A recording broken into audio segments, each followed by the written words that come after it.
What's the most harmful factor to your investment returns? The data says it's probably you.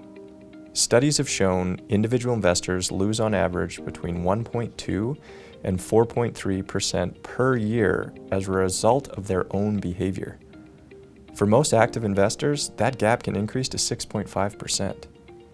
Think about that. We're talking about the investment return of your investments being substantially different than the investment return that you as the investor in those investments achieves. Why does this happen? Because as investors, we hold back cash waiting for the market to correct. We trade in and out of our investments. Or maybe our investment situation changes, our goals change.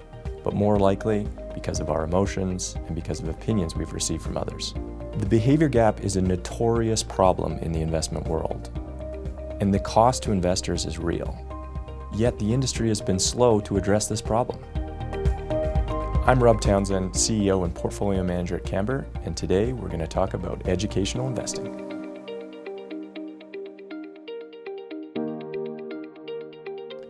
The behavior gap is not isolated to finance. We can observe it in many fields. To make this point, let's look at an example. Let's talk about blackjack. In blackjack, there's something called basic strategy. Basic strategy tells you how to play every hand in the game of blackjack. This is the statistically correct way to play the game. It's just math, and computers have figured out exactly how each hand should be played. Now, basic strategy doesn't guarantee winning 100% of the hands. It just guarantees putting the odds at most in your favor. Blackjack enthusiasts, of course, know about basic strategy, but in practice, we can see them deviating from it. That means they're purposely overriding the mathematically correct way to play the game. Why? The behavior gap. Let me give you an example. In blackjack, if the dealer has an ace and you have a 16, the right way to play that hand is to take another card. But your brain can't comprehend how hitting or taking another card is a good idea. It would feel just so much better for the brain in order just to stand, to stay where you are and not take another card, even though that's not the mathematically correct way to play the game. So what happens? You stand, breaking away from the probabilities and allowing for the behavior gap to exist. Let's look at the behavior gap's application to investing. $1 invested in 1985 is worth $23 today. Given the slope of the chart, this is an undisputable fact. The stock market has rewarded long-term investors. However, like basic strategy doesn't work for every hand in blackjack, the markets don't work every year for investors.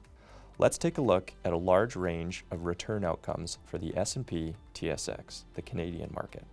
We're starting in 1956, and what you're seeing is year-by-year market returns to 2019.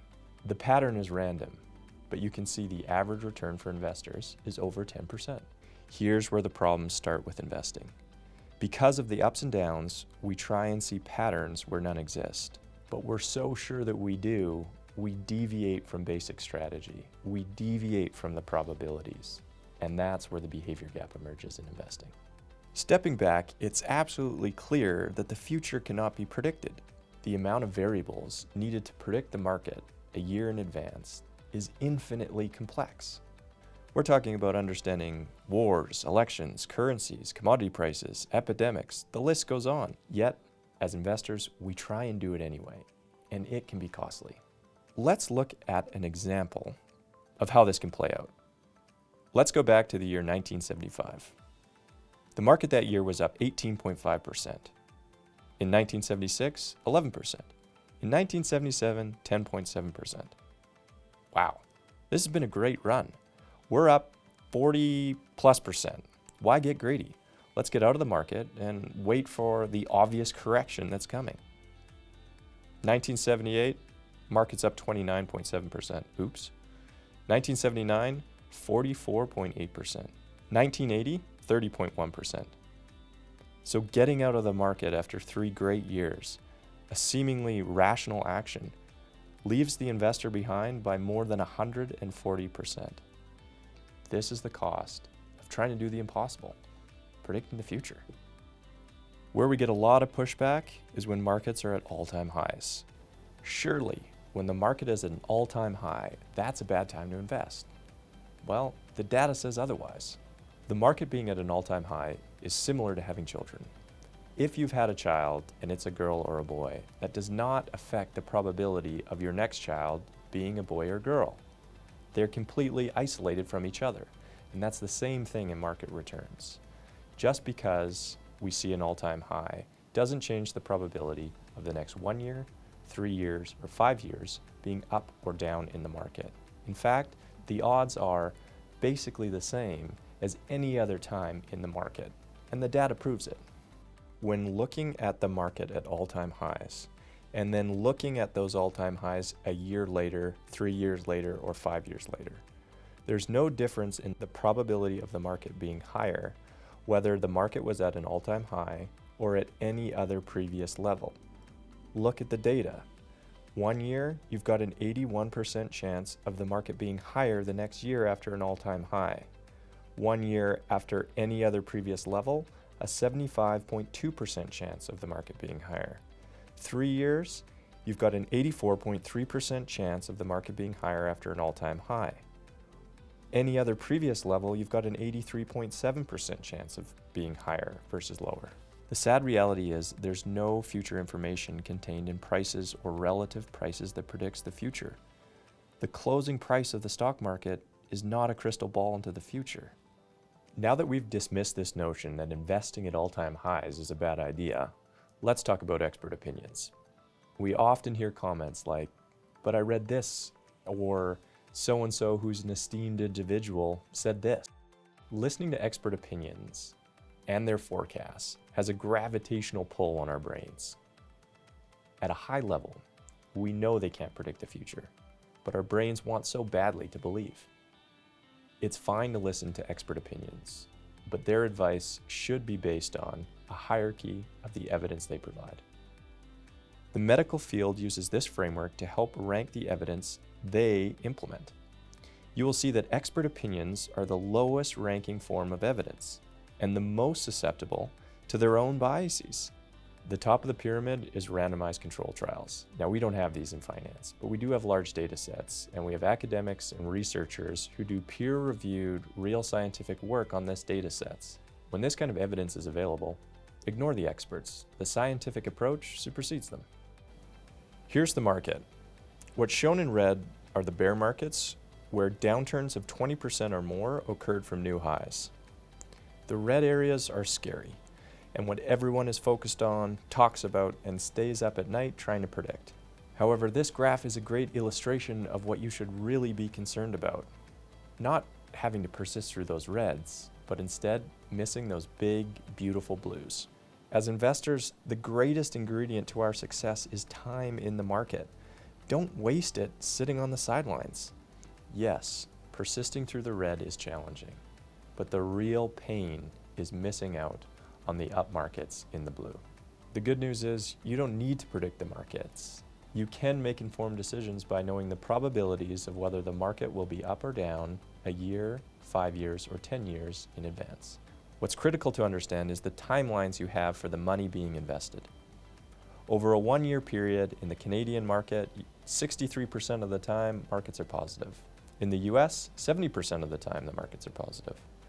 Over 5 years, 69% of the time they're positive, 78% in the US.